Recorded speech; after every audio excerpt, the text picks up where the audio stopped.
Well, I'm just going to begin by asking, what was it that finally persuaded you to make Dumb and Dumber 2? What was the moment that made you think, yeah, let's do this? The people, the public would not leave me alone.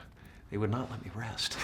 And I'm not a big sequel guy, but as I've gotten older, I look back and see some of these characters that I created, and some of them need to live again, and fortunately I'm not too disheveled, and I kept myself pretty well, and I can kind of go back there. So that's great. It's great. Because I mean, just watching it for me, even though obviously it was so funny, it was actually quite a nostalgic experience because it took me back to when I was much younger. Was that the same for you? For me too, and I heard, somebody told me the other night they were in a theater, they brought their 8-year-old to see it, and there were a bunch of, like it was filled with 13-year-olds. And I thought, this is fantastic, man, because the first movie kept reintroducing itself to new generations. And the people who originally saw it grew up. So, there's some pretty hard-edged stuff in there, but nothing you can't take a kid to, really. They won't understand the sexy stuff. Of course, you know the characters so well. Do you feel very confident of going off script? Was there much improvisation in this movie? Well, there's a little bit here and there, but we go in with a good plan, and I'm always rewriting up until I do it, and while I'm doing it. So, it just keeps it fresh. And you can't stop. If you stop your brain and go, okay, this is it, this is in stone, then you're going backwards as far as I'm concerned. And how easy is it getting back into the role? Is it something that just comes really naturally to you? Can you just go, right, I'm him again? Yeah. It was pretty easy to go there. Lloyd's an innocent, sweet child, and innocent, sweet children are selfish. Completely selfish, and that's him. He loves Harry, but if he's in the, if the toy is mine, the toy is mine. Yeah.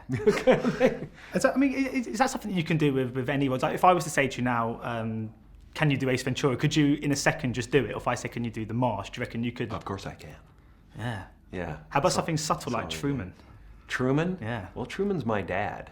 Oh. I was basically playing my father. Good afternoon, good evening, and good night. Yeah. That's, I always put a little of my father into movies, so that my whole family can kind of recognize it. Yeah. They go, oh, we saw Dad there. How about Bruce Almighty? So I'm just going to keep going now. No. I'm not a monkey. Okay? No.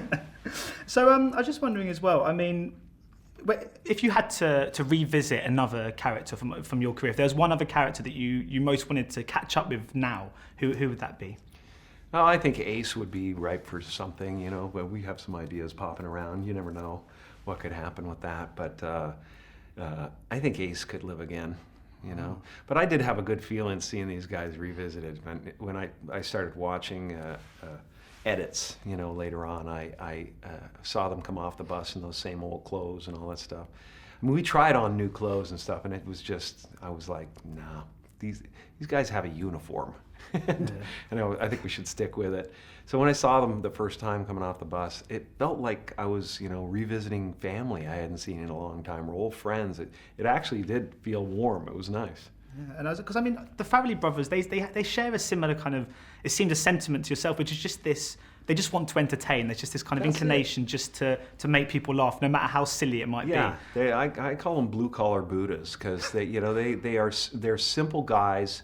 But they're brilliant in their way, and brilliant at connecting with real people, and they also are the sweetest guys you ever want to meet. They're real, they're authentic, and they have carried everyone in their lives along with them the whole time.